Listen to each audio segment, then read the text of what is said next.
This Week in Startups is brought to you by Fundrise provides access to diversified portfolios of private real estate to all investors with their industry-leading, easy-to-use platform. Sign up today at fundrise.com/twist. That's fundrise.com/twist. Secureframe helps hundreds of companies get enterprise ready by streamlining SOC 2 compliance in weeks, not months. Get $2,000 off your first year by going to secureframe.com/offer/twist. And Odoo is a fully customizable and fully integrated suite of business apps that lets you build and scale your stack as you build and scale your business. Your first app is free forever, and right now, Odoo is offering $1,000 off your first implementation pack at odoo.com/twist. That's odoo.com/twist. All right. With me again for Ask an Angel is my pal, Zach Coelius. And we're going to do a series of questions from the audience. If you would like to ask us a question, just email askjason@launch.co and we will get your question. Or you can DM the TWI Startups account on Twitter or Instagram and we'll get your question there. If you submit a video, bonus points, and you get even a little more credit because we might shout out your company. So Niran says, I have a marketplace idea. Can the take rate be very little to prove a consumer behavior / traction to get seed funding, or is it a red flag? Zach, I'll throw to you for the first one. Yeah, so I think if you've looked at especially Chinese marketplaces, it's all over the place. Like there's been some very successful startups in China that have huge marketplaces that have tiny take rates. And there's, obviously Alibaba takes a large take rate. I would look at the take rate as less important when I look at marketplaces. What's way more important to me is the value to the sellers and the value to the buyers and what their comparable options are and how they think about that on a relative basis. Because if there's a huge amount of value, then clearly we can increase the take rate. But if you're basically like an exact copy commodity, then you're in bigger trouble. And so it doesn't really help you. 100% correct. This is another example of a founder being focused on the wrong things. The take rate doesn't matter. The way in which you solve for the supply side and the demand side, that is the actual question of a marketplace. And to Zach's point, what other options do people have? And if you look at, 2021, if you were going to make a marketplace for used cars, well, you're going to be up against a lot of people who are doing that already, who have the supply, and they've been marketing and they have tons of email lists that they've developed over decades. So you've got some serious moats there. What you're doing is a classic founder mistake, which is just focusing on something that is actually not relevant. Other things that are not relevant, Zach, being in the 30 under 30 or the 40 under 40. Other things that are not relevant is you won a startup competition or you've been selected for, this cloud computing platform's, startup program. Like when we see a deck and a founder puts in this kind of nonsense, we're like, what is your reaction? Do you just shrug or just go, oh, they don't understand what's important? I was there. I spent my years in the trenches doing, making a continual number of mistakes. And I have a lot of empathy for, when you're trying to pull something out of thin air, you're trying to make something from nothing, you grab onto anything you can grab onto. And it's really easy to get distracted by the things that are close to you and easy to grab. Startup competitions, signing up advisor number N+1, getting, your logo someplace that seems really cool. And I think the best startup founders are the ones that learn quickly that like the most important things are not what's easy to grab. The most important things are what's hard to solve. Figuring out the hard stuff. Right. Do the hard stuff and focus on that. Even if it's a de minimis amount of progress, getting from 4 to 6 customers is better than winning another startup competition. Yeah, that absolutely. fifth and sixth customers. So please stay focused, founders, on what matters. Another question coming in. This one will take live from Carlos on YouTube. I have been placing small bets over the last 12 months between $1,000 and $3,000 in pre-seed to seed. How should I be thinking about my follow-on investments? A great question that Zach and I, both of us, I think, now finishing up our first decade of investing, are having to contend with and strategize around. Where do you come out on advice for Carlos? Yeah, so I think there's three things that you want to do that's super important.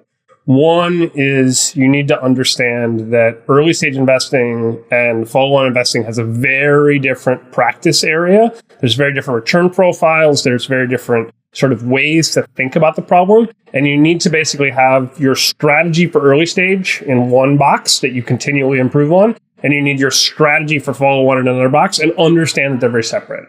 And the most important thing, as far as I'm concerned, for follow-on investment is all about information. So if you're deeply involved in the business and you have a lot of information, you can make really smart bets. If you don't have a lot of information, you need proxies. And so the best proxy is who's leading that next round. And so if you see Bill Gurley showing up, writing a big check into the next round, I'm going to put as much money as I can in Back up all the truck day long time. and be super happy about it. On the other hand, if it's a bunch of people coming together and writing a follow-on no-name angel check, you need to be scared. Because if you don't have good information there, that's a good way to lose money. And you don't have the same return profile in that later stage follow-on investment that you do in the early one. And so you need to be really careful. And just the last thing I would say is, remember, as angel, it's not your job or your responsibility to keep the company alive. That's not your job. If the company goes out of business, that's fine. It's totally okay. This is such good advice. And you took a totally different spin than mine, which is why this is a great pick and roll 1-2 game we have going here in tag teaming. You're right. There are two different disciplines. Making that first bet is different than making the second bet. And certainly you want to make sure that if it's a bridge financing, that it's not a pier or a dock, that it's an actual bridge to somewhere. And information is critical in making that second bet. I'm going to put those two things aside right now, and I'm going to take a different spin, which is bankroll management. Since you said you do 1 to 3, I'm going to average it to 2. Then I'm going to add, okay, you're making these small bets and you're doing 2K. I'm going to tell you, I think you need to get to 25 bets to have some level of diversification. 2,000 times 25 equals $50,000. I'm going to make another jump that you have a $1 million net worth and you are putting $100,000 into angel investing, which would be aggressive, but not outrageous if you have a job and you have something to pay your rent. So you have a 100K bankroll. You put 50K into 25 companies. I'm going to assume 5 of those companies meet the criteria Zach Coelius has outlined, which is a Bill Gurley or another notable investor is leading that next round. Now you have 50K left. There's 5 bets to make, 10K in each bet. What does that mean? It means in the 5 best companies, you deployed 60% of your capital. The 2K original investment times 5 is 10, and then 5 10K bets. So when you look at portfolio management, if we were playing poker and these were your 5 best starting hands and or connections on the flop, it means you got 60% of your dollars into hands that connected with the flop. If you don't know what that is, you can take a course on poker. Any feedback since we're doing this 1-2 game back and forth, Zach, on my advice? No, I think that's spot on. I think that's the right way to think about it. The secret in the early stage is to search for winners, and that's a discovery process. The secret to follow on is to pile into winners, and that's about basically information and understanding what's a winner and what's not, and avoiding losers. Because your follow-ons, that's where you can lose real money, but you can make real money too. Right. So in my bet, okay, you missed the flop, you're up against 3 players, there's an ace on the board, and you have 9-10. The board comes down with an ace and a king. You know that you're beat. Yeah. And now you're going to try to take a swing at it with 3 other players. You're going to waste that 10K follow-on. It would be better to put 20K in another hand.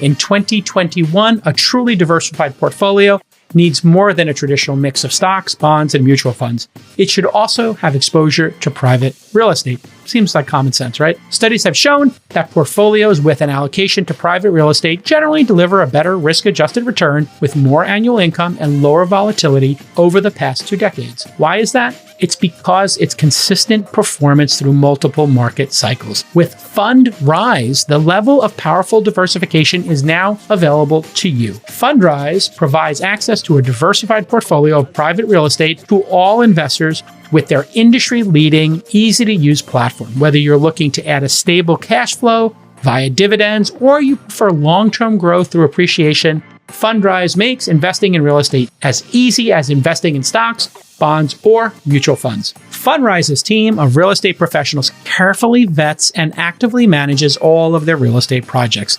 And with their easy-to-use website, you can track your portfolio's performance and watch as properties across the country are acquired, improved, and operated via dynamic asset updates. See for yourself how 150,000 investors have built a better portfolio with private real estate. It takes just a few minutes to get started. Go to fundrise.com/twist. That's fundrise.com/twist. Fundrise.com/twist. Thank you for supporting the show.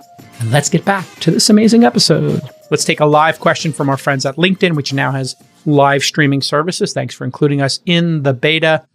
Anesh from LinkedIn asks, how do you prioritize products when you have a suite of products for one single industry, but you don't have the bandwidth and resources to sell all together? Okay, so how do you prioritize your products when you work in an industry? I'll let you interpret it as you will, Zach.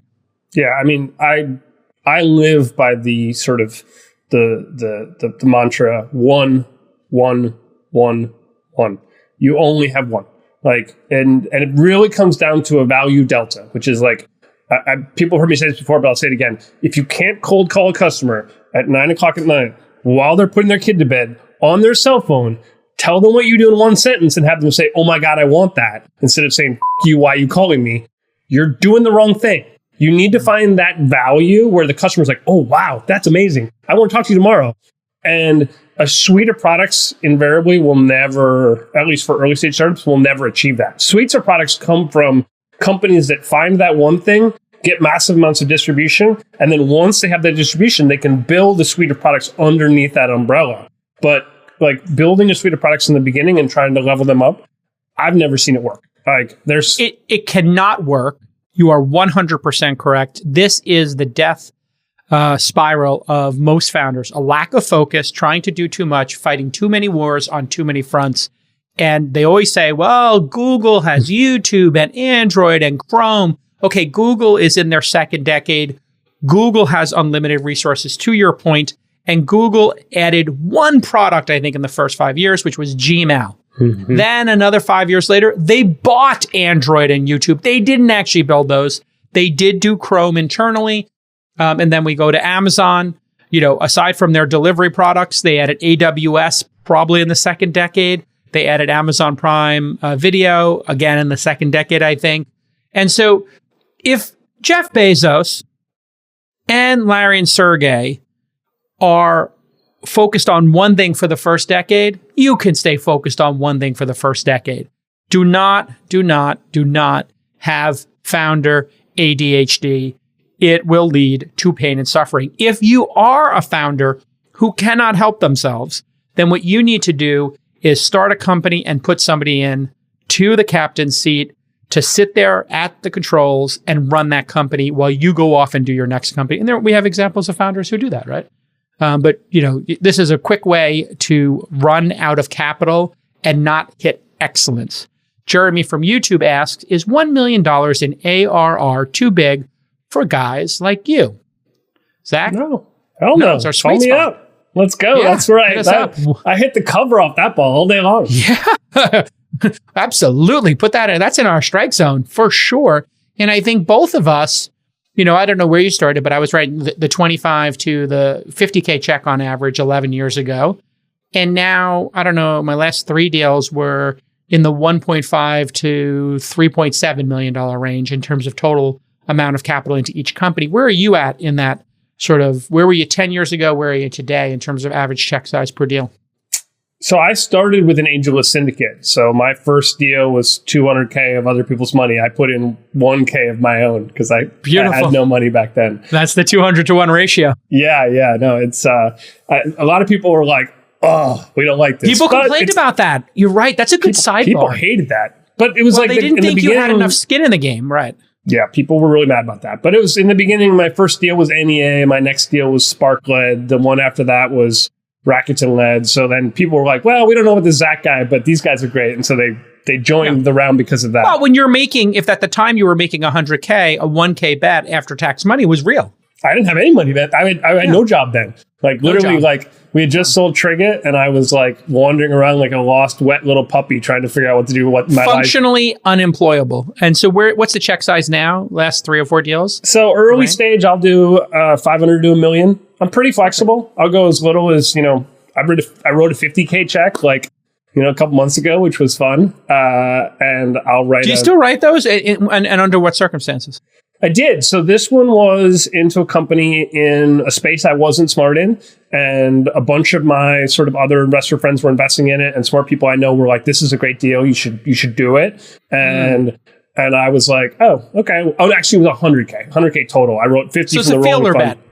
Yeah, it was like, I like the founder. Educational. Yeah, I'm like, okay, let's just try it out. And it's marked up 10x in 3 months. So, all right, crazy time we're living in right It is now. crazy time we're living in. Well, sometimes, it's, I think some people do have like, I can't write that small of a check syndrome. And, I understand that because I did say no a couple of times where people were using me who wanted the suite of products that I provide. Mm-hmm. I want to be on the podcast. I want to keynote the next event. I want you to find me a CTO. I want you to tweet. And I have 25K available to you in this $3 million round. Yeah. And the audacity was, I want you to prove to me that you can be a good investor.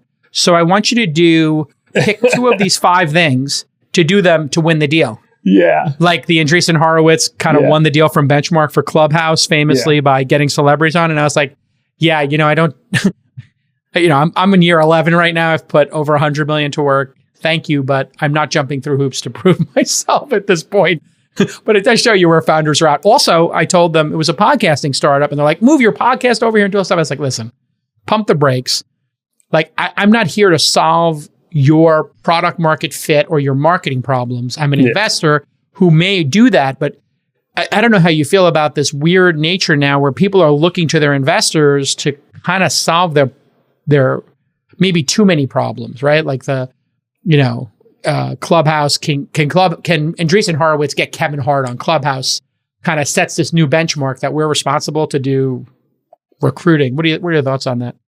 I mean, I think it's a balance. I think you've got to find your cadence with the startup in terms of how to be most helpful, but in a way that fits into the way the business works. Like, so I'm invested in, 50 companies. So there's a certain amount of time and energy I can give to each one. And some of them use me more and they get more out of me. And some of them are like, great, we love the fact we never have to talk to Zach. He's an idiot. And they just, they just do what they do.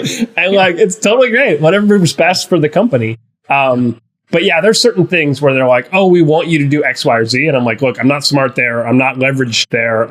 I'm not the guy. But if it's something that I can do easily, like, oh, I need an introduction to, Jason, I'm like, well, I can try to get you that. We'll see. He's a busy guy, but I can send him an email. That's an easy one for you, of course. I mean, if you introduce me to somebody, I'm going to get on the phone. Well, but I wouldn't make that ask unless it was a good one.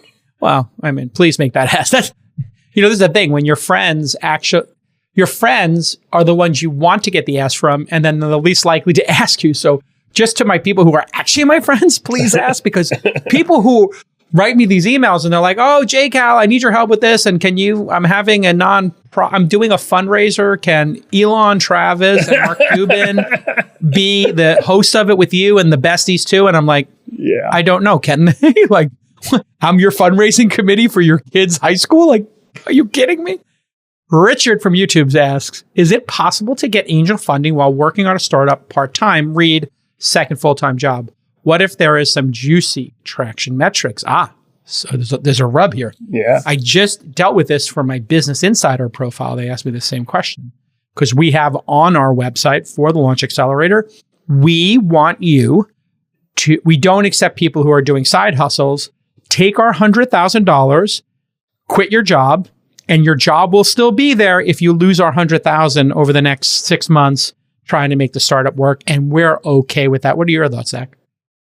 I mean, I think if the traction metrics are that good, then you should be ready to quit your job. And yeah, I mean, look, if you send me traction metrics that are that good and you're like, look, I need the funding to quit my job, I'd be like, okay, here you go.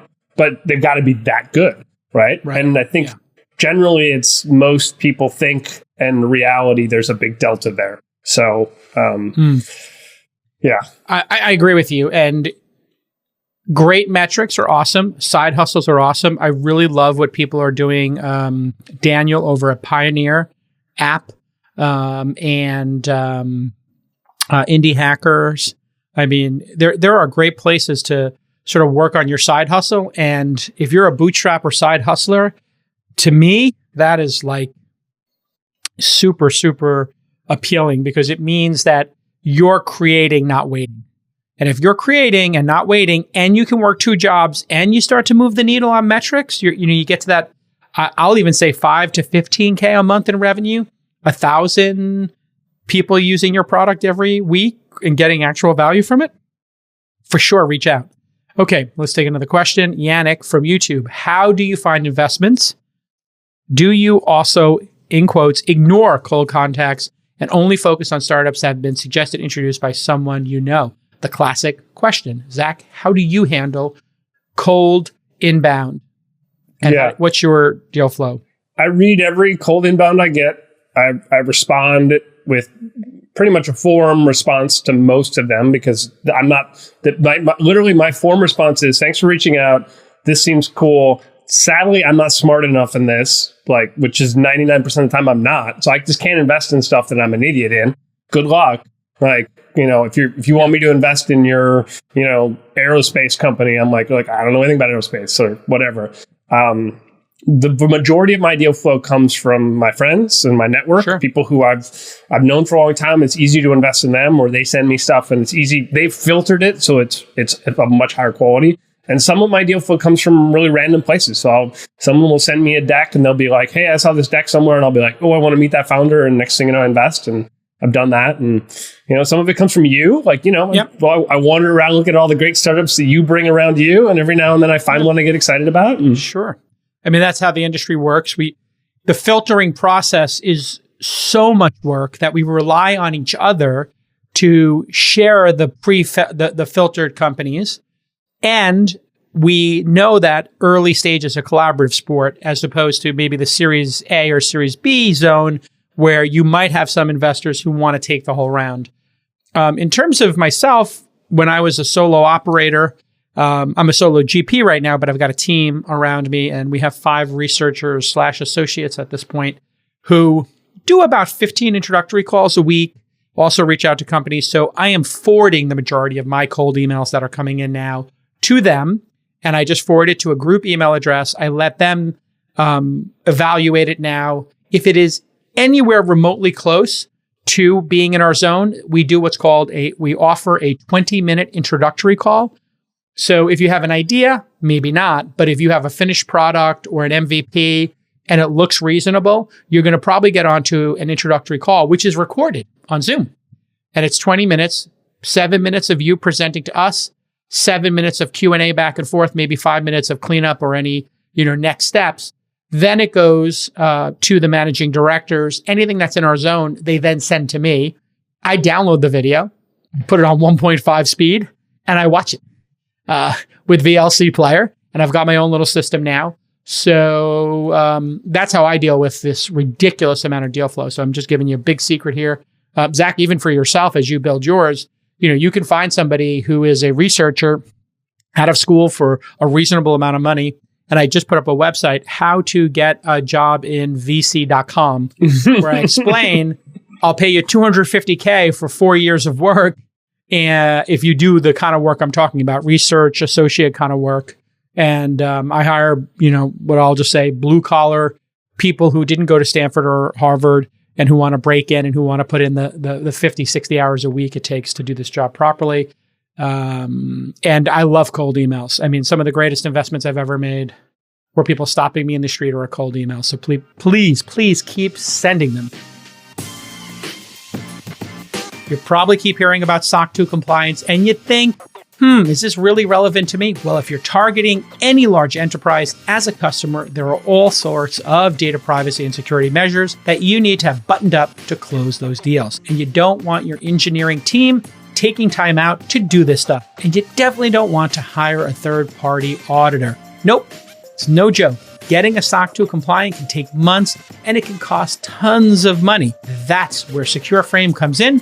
Secureframe helps hundreds of companies get enterprise ready by streamlining SOC 2 compliance in weeks, not months. They also monitor over 40 services, including AWS, GCP, and Azure. Secureframe will continuously collect audit evidence, run security awareness training, manage vendors, infrastructure, and more. It does it all automatically. And on average, Secureframe customers save 50% on their audit costs and hundreds of hours of time. Their team of compliance experts and auditors are happy to help, and they'll answer any question you have and give you advice. When you think of compliance, don't get stressed. Just think of Secureframe, streamlined, affordable, and hassle-free. So here's an amazing call to action. Secureframe is offering you $2,000 off the first year for Twist listeners. That's right, $2,000 off your first year at secureframe.com/offer/twist. Secureframe.com/offer/twist for $2,000 off. Okay, let's get back to this amazing episode. All right, Harris Pex from YouTube says, why is the investment landscape still very insular? The old boys brigade is still too prevalent. Do you agree with that, Zach? No, I don't think that's true anymore. Yeah, that's not true at all. I think you can look around. There's a lot of young guns going after those old boys, and we are tearing their guts out right now. Like you got Tiger, who's definitely not the old boy network, coming down from the top, just like attacking the late stage funds. And then you got folks like me and Jason and others coming from the bottom, attacking. Like if I was a VC fund on Sand Hill Road right now, I'd be like, oh, we're in trouble. I mean, they're fighting. They've got a guerrilla warfare going on with rolling funds, syndicates, and all types of accelerators, incubators on one front and scout programs. Then they're fighting literally, an air war from Tiger, who is just dropping bunker busters on people.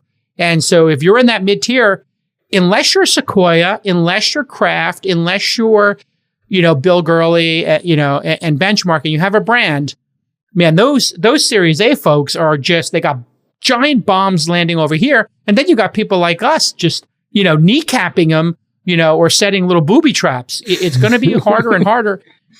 You could not be more wrong. Your information is correct in 2000. And it has not been correct since, thanks to, I think, if I really wanted to give credit here, I think Naval and AngelList, and Paul Graham and Y Combinator, and to a lesser extent, the sort of angel brigade of Zach, Chris Saka, Cyan, myself. We just kind of got really aggressive about writing checks quick and getting that first 500K in, which, the VC said, it's too much work. There's too many startups. So they basically gave us the job of sorting startups. So they basically wanted to write the 5-10K check in whatever we were doing and then another 20K check. Well, guess what? We grew up. And now Zach and I can write $1 to $3 million checks. So I was having a conversation with a friend of mine and they were like, you're doing Series A's now? And I was like, just led 3 Series A's. And if you want to co-lead, I'll co-lead. And they're like, oh, I guess the person literally said to me, Zach, I guess we're competitive now. Yeah. And I said, are we? And they said, yeah. And I was like, okay. Bummer. Welcome to the new party. It ain't like the old party. And you know what? The winner in all of this, society, because there'll be more funded startups, employees, because there'll be more jobs, and most of all, founders, because they will have more funding sources to do it. Heck, you and I are now going to have to contend with Republic and Seed Invest and equity crowdfunding, where there is no yes and no. But I mean, when I saw, when you saw Gumroad, this $5 million Gumroad deal, I looked at that and said, that could have been a syndicate and a seed fund. Yeah. And instead, there's no lead.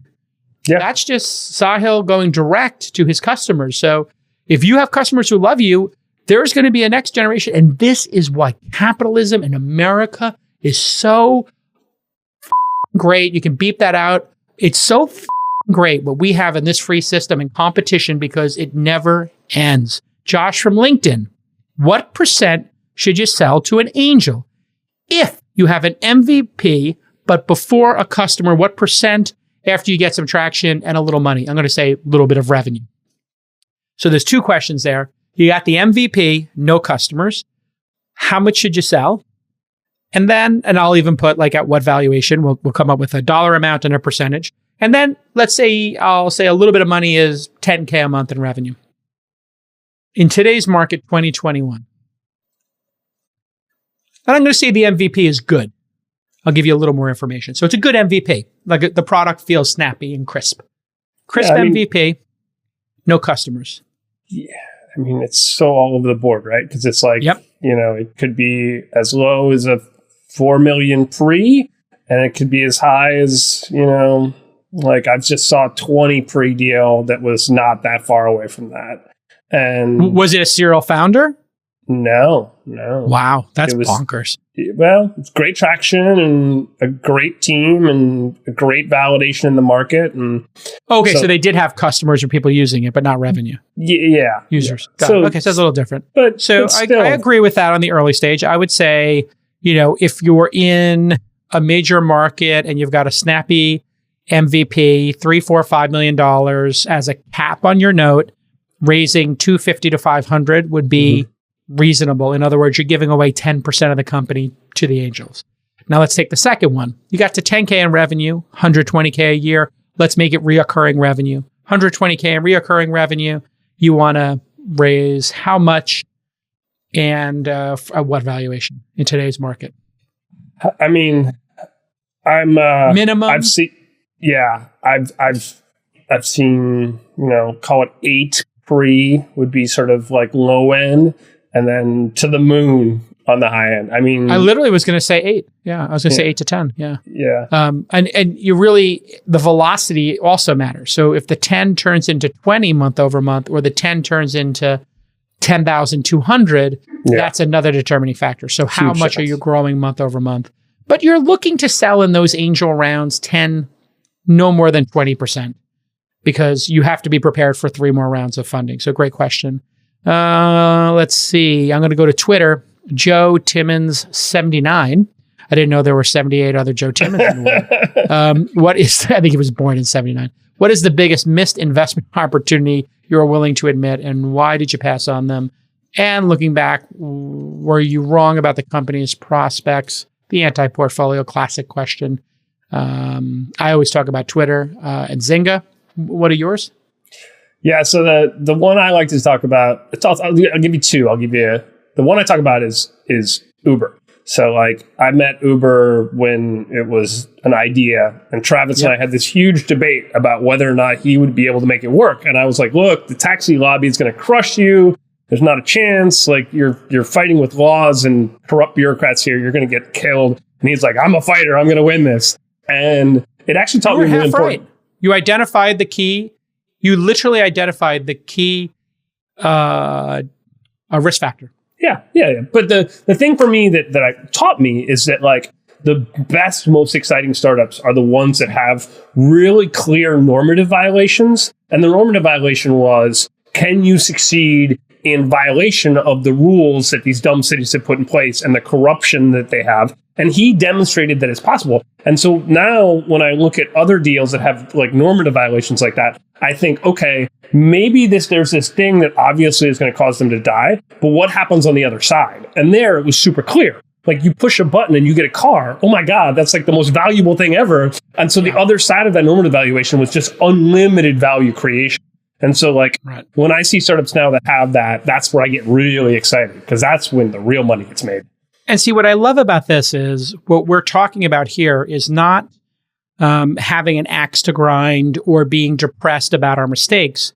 What we're talking about here is refining the process and trusting the process and thinking about how to make your process better. So if you are an investor, I encourage you to just look at your process and say, how can I be 10% better every month, every 6 months, whatever it is?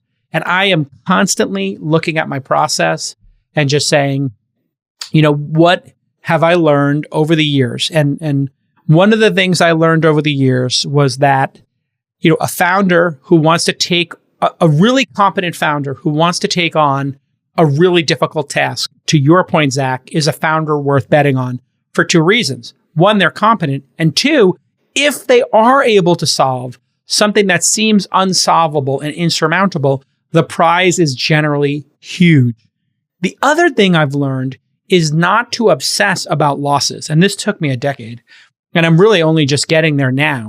I really did not accept defeat in a good way. Now I look at it, and when I see the staggering nature of certain returns, Palm, Robinhood, and Uber specifically, and emerging ones like Fitbod, Steezy, Grand, some of these ones from the last 5 years, I just say, you know what?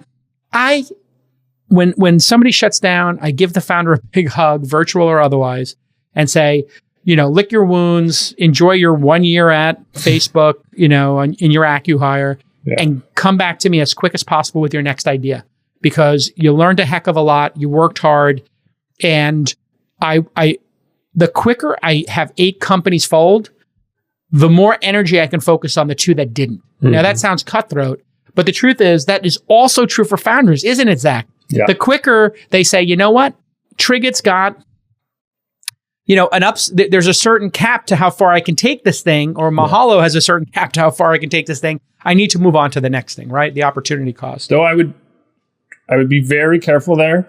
Like there's a yin and yang to everything in life. And the yin and yang around this one is that cutting your losses when it's a loser is just as critical as not giving up when you can fight your way through that wall. And so like Travis fighting his way through the bureaucracy, like most founders would have given up when the cease and desist showed up. And that's when Travis started fighting. Like he brought it down. Yeah. And so there's nothing like a cornered animal. Like they're super dangerous, right? And I think this is a very important point, and this is a great yin-yang moment, which is sometimes you have to fold and sometimes you got to go all in. And it really depends, and it's situational, right? And Travis just said, I'm all in. If I'm going down, I'm going to go down fighting.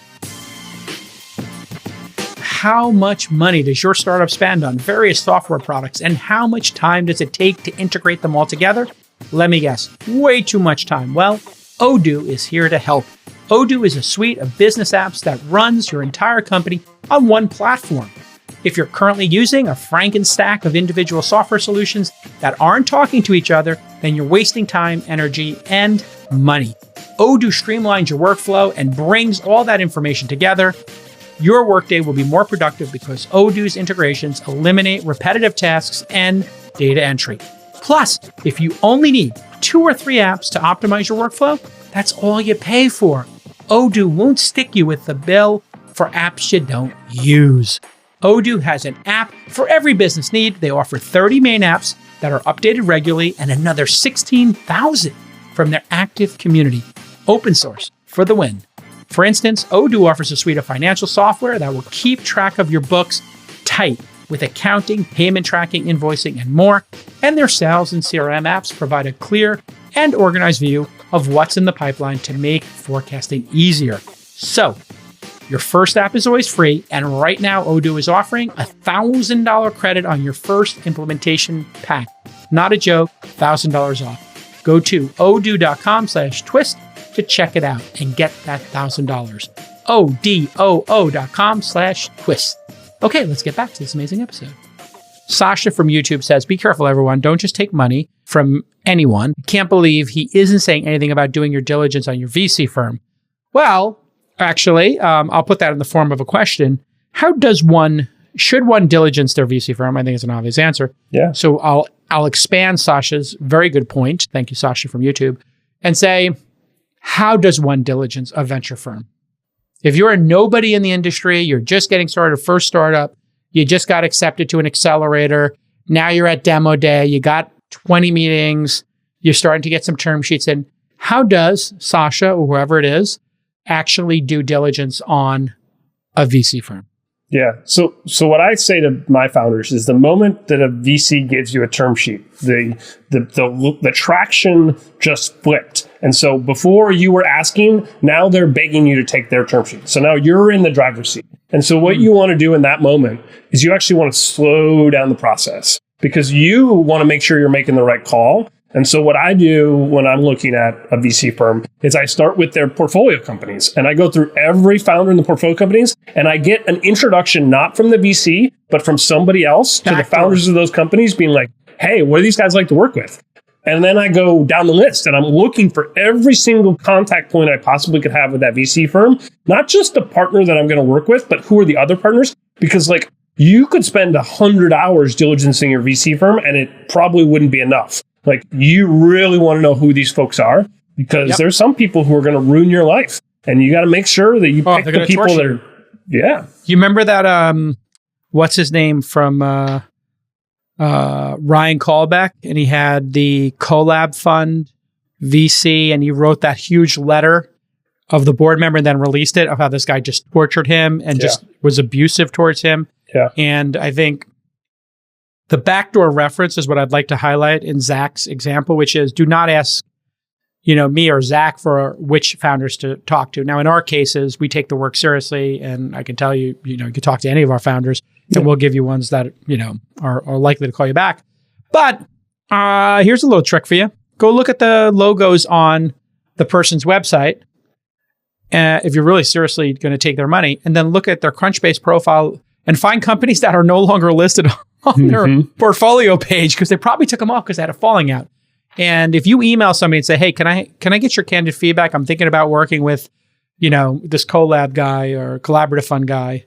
I forgot what episode that was. Somebody will give me the episode right now. But, you're going to get the candid feedback. Now, there's two sides to every story. It is quite possible for a founder and a VC to have a falling out and for it to be the founder's fault or the VC's fault or just a bad match. Yeah. So do keep that in mind. Ryan Callback was on the program on episode 1141 from Circle Up, and he had a disastrous VC. Watch that episode. It is required reading, and I'm just going to ask producer Justin to maybe put that on the lessons learned and give it to Cuts for the Founder University stuff, and let's put that on pod notes. We are making post-podcast notes on every episode on a Notion instance right now. We may move it over to Rome or Wikimedia, but if you go to bit.ly.com/twist-notes, bit.ly.com/twist-notes, I think we've done about 20 episodes. These are the Cliff Notes, the Spark Notes, your smartest friend in college who took really good notes. These are those notes, and you can contribute to them. And if you do, and you do 3, 4, 5 of them, your chances of getting a cup of coffee with me go to 100%. Okay. Access is everything, baby. It is. It's true. Okay, everybody, we're going to touch the third rail. We're going to go there. We're going to talk about cancel culture. We're going to talk about misogyny. We're going to talk about Apple and Antonio Garcia Martinez, who was recently fired over comments in his book, Chaos Monkeys, which is actually a great read. If you don't know, The Verge, Casey Newton, a bunch of folks over there, and Business Insider reported that Apple had fired and rescinded a job offer for Antonio, who previously worked at Facebook, to go work at Apple.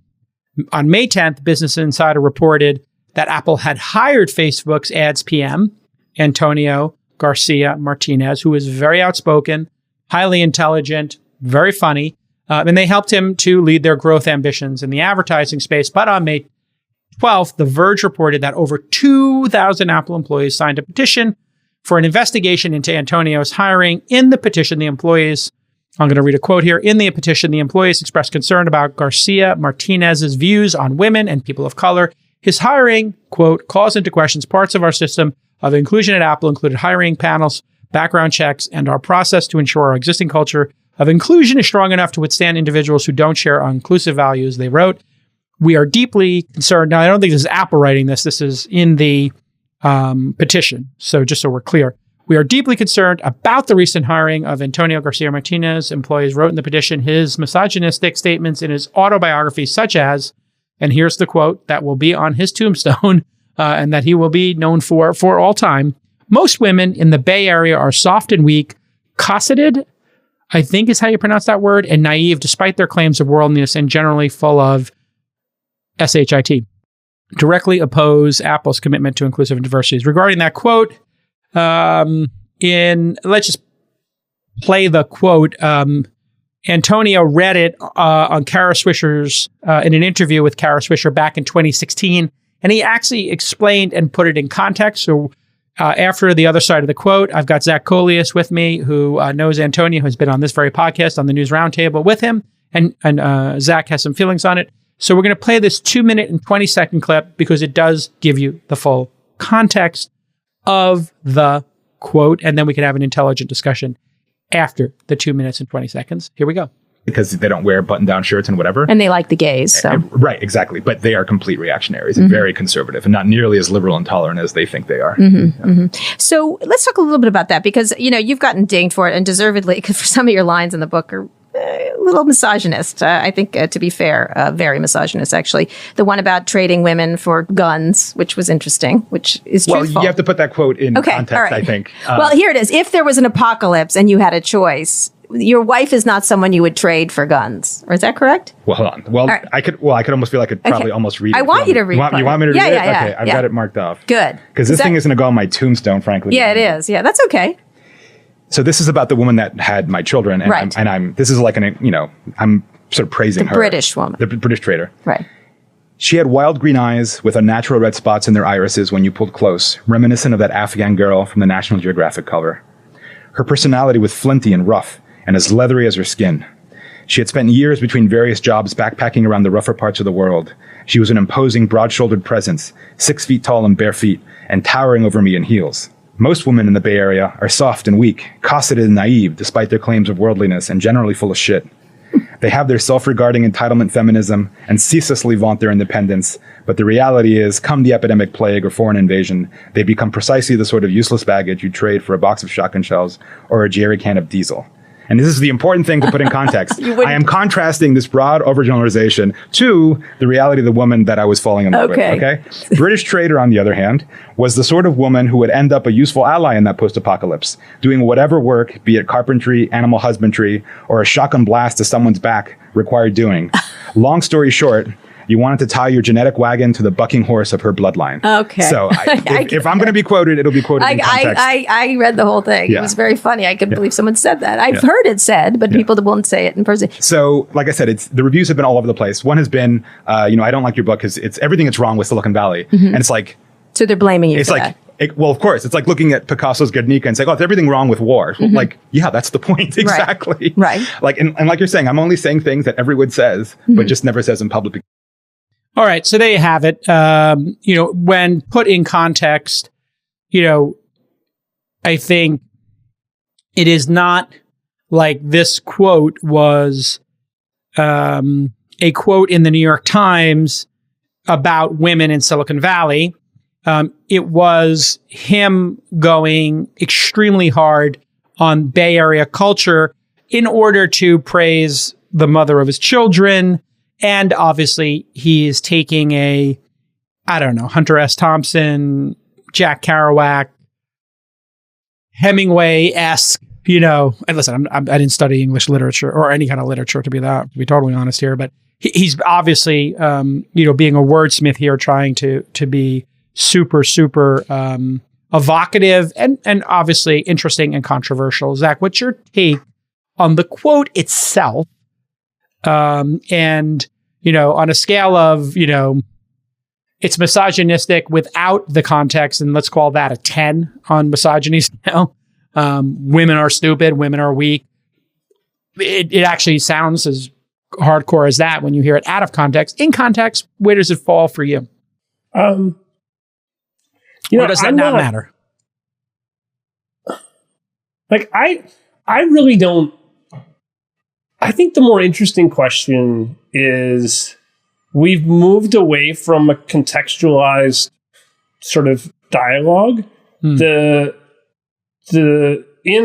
context, I tweeted about this and I said it made me sick that people are trying to get him fired from his job because he wrote a book that was a New York Times bestseller, and he wrote it in a, like you said, a Hunter S. Thompson way. And some of the things he did in there were great, and some of the things in there were terrible. But in general, lots of people thought it was a really well-written, exciting book. And it was a big issue with this publisher, right? Yes. From what I understand. And he sought out people's feedback on this specific quote. Is that true? Yeah. Yeah. And he kept it in. But were you one of the people he sought out for advice? Is that Antonio and I talk about a lot of things, and he made the choices that he made about trying to make a book that was truly exciting and interesting, and that's a balance. I'm not a writer, and I'm not an expert in that balance, and I don't claim to be. And sometimes, in order to basically have something exciting, you have to go to the edge. You can't just write in sort of graduate seminar sort of politics writing language. You have to basically say, how do I basically try to explore, the sexism that we all live amongst? How do I explore the racism that we all live amongst? How do I explore these questions in order to share a broader view of a world, of a time? Because that period that he was attempting to capture was, a really important period in human history. And the story is a difficult story to tell. But my point is, I'm less interested in the quote, because I think the quote in and of itself is not true. Like, most women that I know in the Bay Area are not like that. It's not what he believes. I've known him for a long time, and that's not something he actually believes to be true. And I think it really was intended to be, in context, a way to really push up how amazing this other woman was. And so I struggle with this world where the Twitter sort of fight is not about the context. It's about that one little blurb in a much longer paragraph that I really hate that. I think that sucks. Nuance is what we should strive for, and we're going in the opposite direction. Yeah. I mean, here's what I would say. If you cross out most women and you say most men in the Bay Area are soft and weak. Yes. So true. I would say in the zombie apocalypse, yes, there is almost nobody. There's no guys in the Bay Area I would want on my team. I would take you. I would take Chamath. I wouldn't take Sachs. I might take Friedberg. Sachs might be really good for science, and you put him in the base. What's that? Sachs. I would want Sachs in my team. Sachs is not going to be good in a fight, but no, but we don't need him for the fight. We need him for everything else. There's a whole bunch of other things that but strategy. But he's, what he's like on The Walking Dead. The guy who makes the bullets, there's a guy who is a real genius, but he's kind of I'm not saying Sachs is a coward. I don't think Sachs is going to do well against a horde. Well, we played poker with Sachs, but he would rebuild society and come up with the new laws. So he would be good to keep around for that. We need to keep Sachs.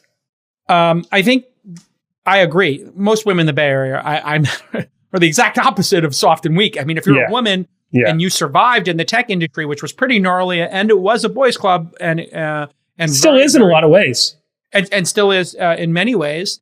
You're actually strong. So it's the quote doesn't make a lot of sense. I think he was going for artistic license here, and he's talking about a zombie apocalypse. What I will say is what I tell all founders, which is if you're funny, and you're the funniest guy at your poker game, your company. You're still not Chris Rock. You're still not Dave Chappelle. You're still not Jerry Seinfeld. And context matters. Yeah. He wrote this in the context of a book. He did not write it in the context of, a Slack room.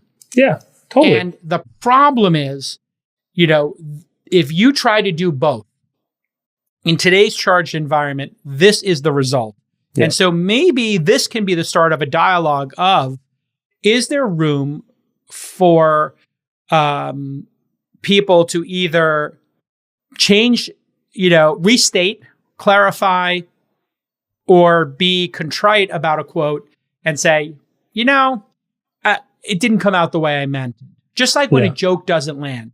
And I'm a funny guy. I make jokes all the time, but I throttle myself. I don't tell the same jokes on the pod that I might tell, at 3 a.m. with a bunch of friends having beers. I mean, you have to understand context. Yeah. And so I wonder, we have not heard, and I put this in the area of him doing comedy. He was trying to make jokes in the book, and he's a great writer. I give him that. Yeah. Like even when you start hearing his description of the mother of his kids, it's just, oh wow, this is like a really great descriptor. He just stepped in it with this, incorrect quote that actually is kind of hurtful. And I have 3 daughters, and I don't want them to live in a world where people think like this. And it didn't land. And so now, are we going to be about?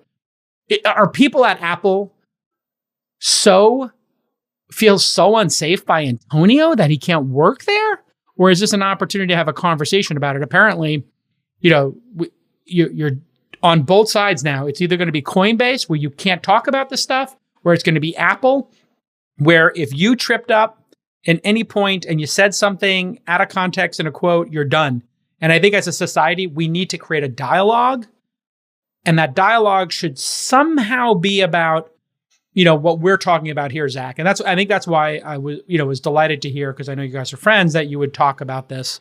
What if he apologized for the quote, and Apple explained the quote in context and said it's a learning moment, like Obama did. I don't know if you remember that beer summit moment. Yeah. The beer. I kind of feel like there's a beer summit moment. Yeah. I also feel like, things are so toxic right now that we should just move on, and he'll get other work. This is only going to increase the value of his next book deal. I'll be totally honest. The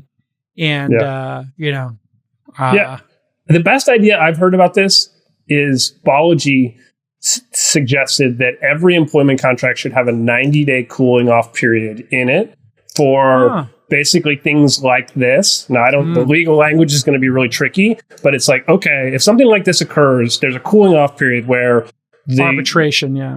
I don't know. It's like where both sides can basically like maybe dig a little deeper and take a little more time, and the company in this instance doesn't feel pressured to make a decision. They can't make a decision, and they can evaluate what the right answer is. And, like for instance, like if Antonio basically was to apologize for the fact that he stepped in it there, which he did, right? But like at the end of the day, that's I didn't actually see an apology yet. Or no, he's definitely right now, right?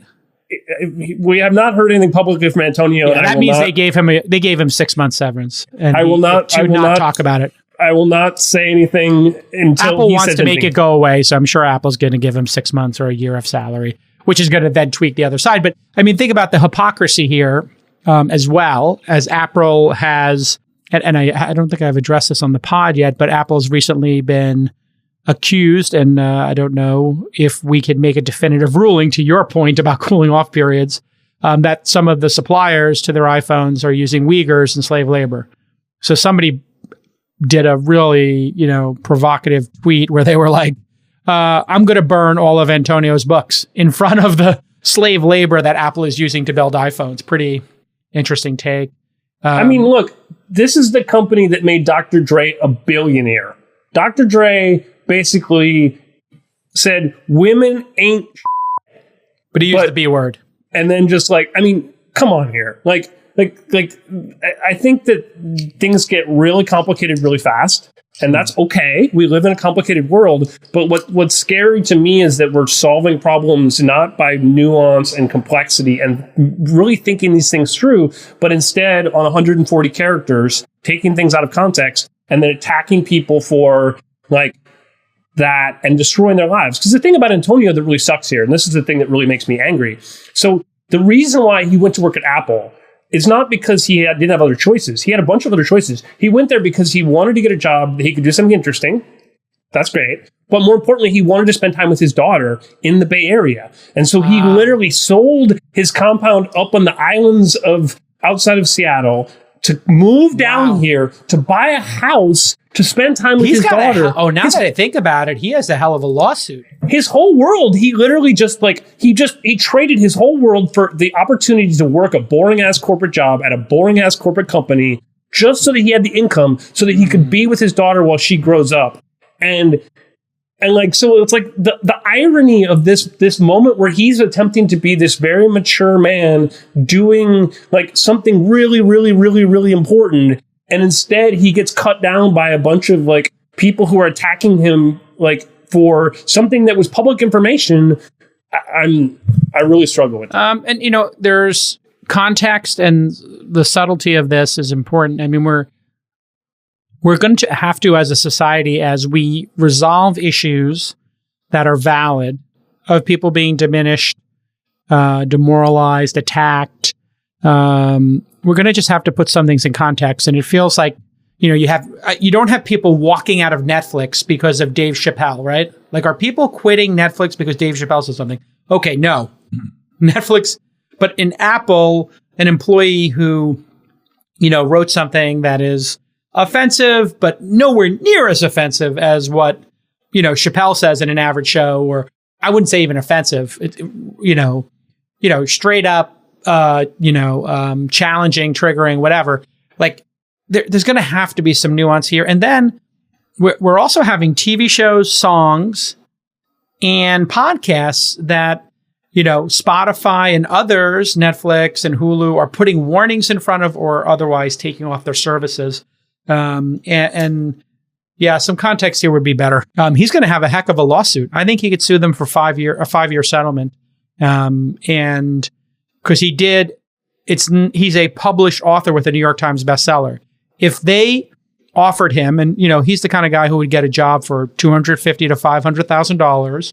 No. This is going to damage his. No, way more than that. He's 500 to $1 million. He literally guy. Is one of the world's experts. So let's say he got $1 million. I'm going to put it at 500,000. Okay. But I'm going to pick a ballpark number. 500,000 plus 500,000 RSUs. Total comp $1 million a year. He's now unemployable. They have destroyed his reputation by doing this. Yep. And now some people might argue he destroyed it, but these quotes were out there. We just played a clip of Kara Swisher, I believe, at a live event talking about this. So because Apple, this is all just coming together in my head here. Because Apple didn't do their diligence or didn't think the employees would have this reaction, and because they caved to the employees, they have destroyed Antonio's ability to do commerce in the world. They will be responsible, I think, that was a clip from the Recode Decode podcast in 2016. Shout out to Kara Swisher for not suing me and Jim Bagger for not suing me for using it. I think it's fair use. That's fair use. Come on. We're giving you free publicity. Exactly. I think I think a lawyer would be able to argue successfully in court that they damaged his career and would be responsible for his salary for the next 20 years. Yeah, I'm not 10 years. I'm going to say he gets I think if he hires the right attorneys and he goes to the mat on it, it could be a $10 million settlement. Because he's a New York Times bestselling author. They can't say we didn't know he wrote this book. Yeah. And they can't say that they hired him from this position and didn't know about the Kara Swisher interview. They can't say that. Well, they're going to give him $10 million is my best guess. 5 to 10 million is a settlement. Okay, listen, Zach, I appreciate you touching the third rail with me on this. This is the point. I think that's the thing that makes me sad, right? This shouldn't be a third rail. This is something that we should be able to talk about openly and try to come up with like nuanced positions. And like I don't have to be necessarily, I'm not right here. You're not right here. No one's right here. It's like, how do we figure out how to deal with this problem going forward?